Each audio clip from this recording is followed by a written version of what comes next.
Hello, good day everyone. I am Eric Phil Estrada and I will be presenting part 3B of our group's SDG 3 Social Marketing and Mobilization Project, Segmented Audience Strategies and Message Design for the Kasama Kahinga campaign. As our tagline remind us, hindi ka nag-iisa, magpahinga, magpatulong, magsimula. In part 3A, the full marketing mix was discussed. Now my section asks a sharper question. Once we know what we are offering and how, who exactly are we talking to? And what do we say to each of them? So before going deeper, let me ground us with a quick recap. In part two, the presenter identified 8 distinct audience segments that this campaign speaks to. At the primary level, high school students age 15 to 18, college students age 19 to 24, and working young adults age 20 to 24. These are the individuals we most directly want to move toward help seeking behavior. At the secondary level, these are parents and guardians, teachers and guidance counselors, and peer leaders and influencers. People who shape the environment that either enables or discourages young Filipinos from seeking help. At the tertiary level, these are policymakers from DOH and DepEd and mental health professionals who lend credibility and institutional support. One campaign cannot speak to all of these groups the same way. Different people need different doors in the same conversation. So that is the entire purpose of this section. Let us walk through the segmented strategy matrix, beginning with our 3 primary audiences. For high school students aged 15 to 18, our key message is hindi mahina ang humingi ng tulong. Asking for help is not weakness. We deliberately choose an empathetic, peer voice, casual tone because teenagers are highly sensitive to authenticity. If a message sounds like it came from a government health office, they scroll past it. If it sounds like it came from a friend, then they stop. Our primary channels are TikTok and Instagram Reels, and our content formats include short form videos, relatable memes, and day in the life content featuring peer ambassadors they recognize and trust.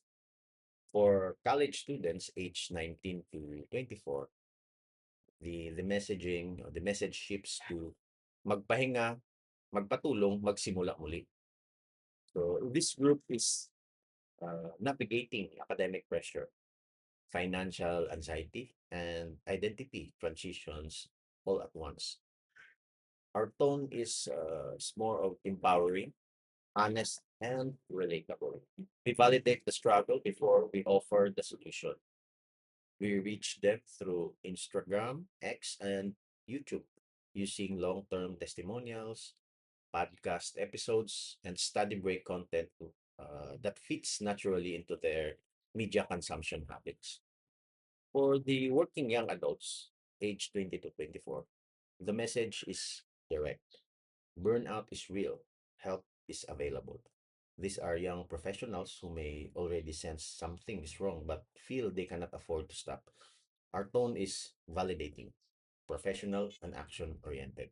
And our channels include LinkedIn, Instagram, and Spotify, featuring professional testimonials, podcast content, and employer partnership materials that make job seeking feel compatible with their professional identity.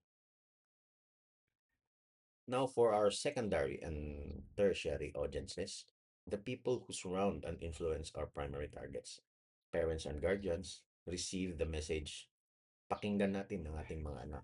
Many Filipino parents are not dismissive out of malice. They simply were never given the language or the tools.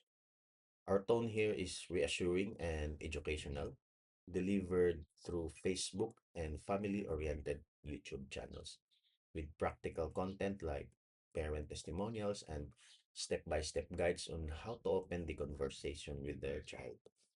Then on teachers and guidance counselors, here be the first responder your students need. These are often the first adults outside the home who notice when a young person is struggling. We reach them through email, newsletters, school-based webinars, and Facebook groups with training modules and classroom toolkits that give them concrete, actionable skills, not just awareness. Then for the peer leaders and influencers. So these are called with use your voice to save lives. This is an activist appeal. We approach them through direct outreach and content briefs, co-creating content that carries their authentic voice while amplifying campaign messages. They also receive a full ambassador kit to support their advocacy. For policy makers from DOH and DepEd, the message is clear and formal. Implement RA 11036 fully. We speak their language through formal letters, email briefings, and evidence based position papers, making the policy case with data rather than emotion. And for mental health professionals, the call is join us in normalizing care. We engage them through professional networks and conferences, building content partnerships that give the campaign clinical credibility while giving professionals a platform to reach young Filipinos directly. So, no matter which segment the message targets, before any content goes live, it must pass through the ACAS framework, or four-part pre-testing filter. A is for attractiveness. It's the content that capture attention within 3 seconds. On TikTok or Instagram, that is literally all the time we have before someone keeps scrolling. On C, C is for comprehensibility. Can it be clearly understood across different education and literacy levels? From a grade 9 student in a public school to a policy official in Malacanang. A is for acceptability. Is the content culturally sensitive and completely free from language or imagery that could stigmatize, shame, or inadvertently harm the very people we are trying to reach? S is for self improvement. Does the target audience see themselves in it? Does a 17-year-old watching our TikTok feel like this was made specifically for her? All campaign content will be pre-tested with real members of the target group before being published. For a campaign addressing mental health stigma, one wrong word, one image that feels condescending or alarmist can reinforce the very barriers we are working to remove. Now, let's make this concrete with two examples. For high school students, imagine a TikTok video. A student in a school uniform looks directly at the camera and says, pumunta ako sa guidance office noong nakaraang buwan at hindi ako naging mahina dahil doon. That content is attractive because it is real and polished. It is comprehensible because the language is everyday Filipino. It is acceptable because it models help seeking without dramatizing mental illness or using clinical language. And it generates self-involvement because the person on screen looks exactly like the viewer watching it. For parents on Facebook, imagine a warm, simply designed post, a mother and her teenage child sitting together with a caption, pakinggan natin ang ating mga anak. It passes the ACAS test, reassuring enough not to trigger defensiveness, educational enough to prompt action, and instantly recognizable to any Filipino parents scrolling their feed. Both of these pass the ACAS test. Both are ready to go live.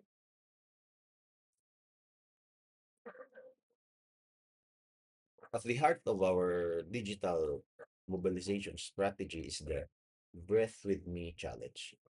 Our campaign's equivalent of the Ice Bucket Challenge, adapted for mental health advocacy in the Philippine context. Here is how it works. A participant films themselves taking three slow, deliberate, deep breaths. They then share one mental health resource, a hotline number, a self-screening link, or the name of a partner clinic. They tag the three friends to do the same. They use both hashtags, kasama ka, kasama kahinga, and breath with me. And critically, every qualifying post triggers a small donation from our corporate sponsors to partner mental health organizations. That last mechanic is what elevates this beyond a feel good social media trend.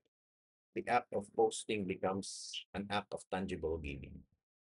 Participants are not just raising awareness, they are directly funding the mental health services we are pointing we are pointing people toward.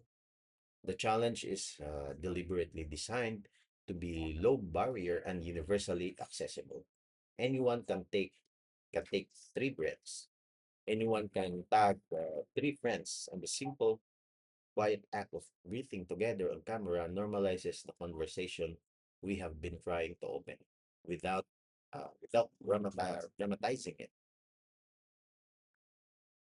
So on our influencer strategy operates in three coordinated tiers, each with a distinct role in the campaign life cycle. For tier one, this is the macro influencers with 1 million followers or more. We engage one to three of them to officially launch the Breathe With Me challenge. Their role is to generate the initial viral spark, the moment of national attention that signals this campaign is credible and worth joining. Then for tier two, this is mid-tier influencers with 100,000 to 1 million followers. So we work with 10 to 15 of them to sustain momentum through the first 2 months following the launch. They provide the consistent volume of content that keeps the hashtag active and visible after the initial launch wave naturally subsides. Then on tier three, these are the micro influencers with 10,000 to 100,000 followers. We mobilize 50 or more of them to localize and personalize the challenge, speaking in regional dialects, referencing their specific schools or communities, reflecting the particular pressures faced by youth in their area. These voices are often the most trusted precisely because their audiences feel a genuine personal connection with them. Each tier reinforces the others, creating a cascade from national visibility all the way down to community level resonance, ensuring the campaign does not stay confined to Metro Manila.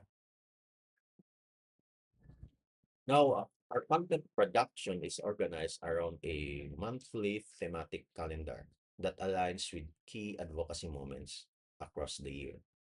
We open in January with a new year, new mindset framing.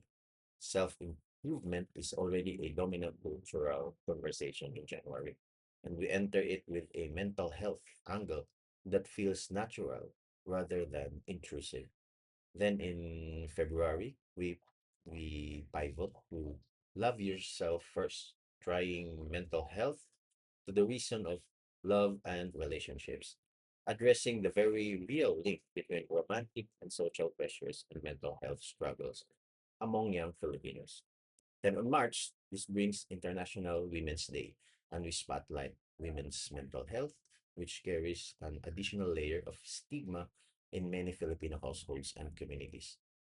Then May is our peak push, Mental Health Awareness Month globally, where we concentrate our largest activations, the Breath With Me Challenge launch, or macro influencer partnerships, and our campus tour peak.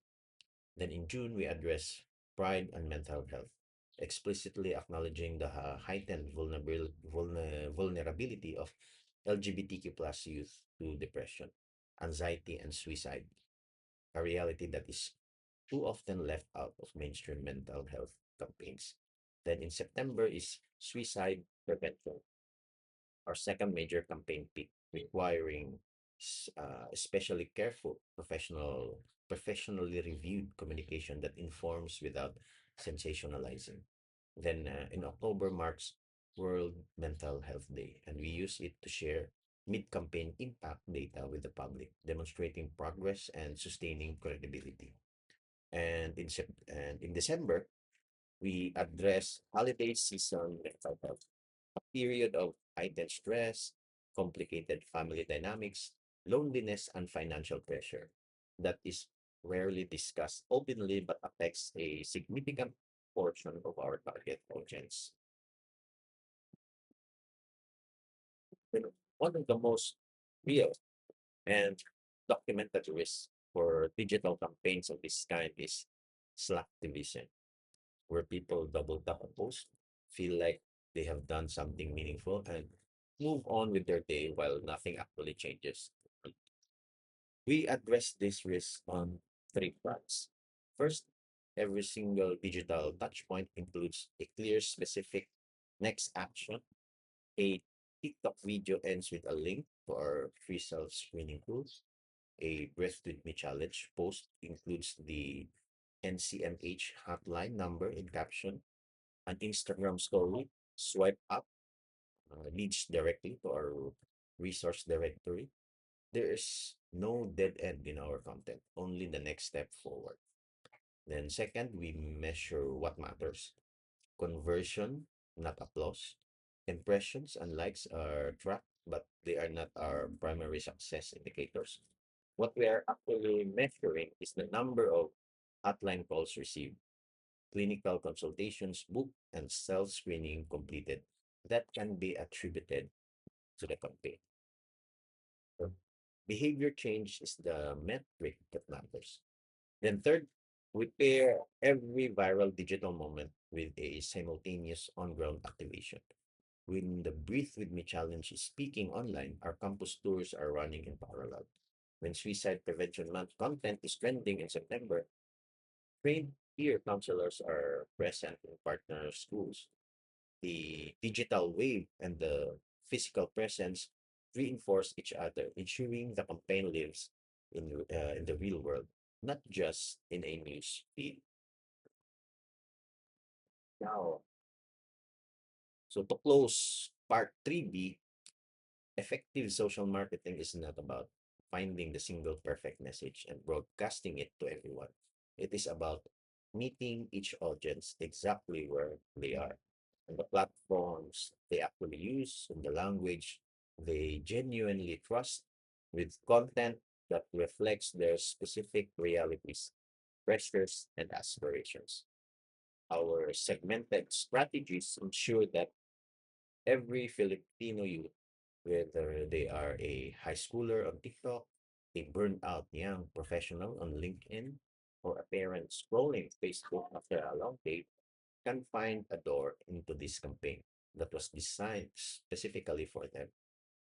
Next, the next presenter will take us into part 4, where these carefully designed strategies come to life through our full social mobilization plan, connecting political will, community energy, and corporate resources to ensure this movement outlasts any single viral moment.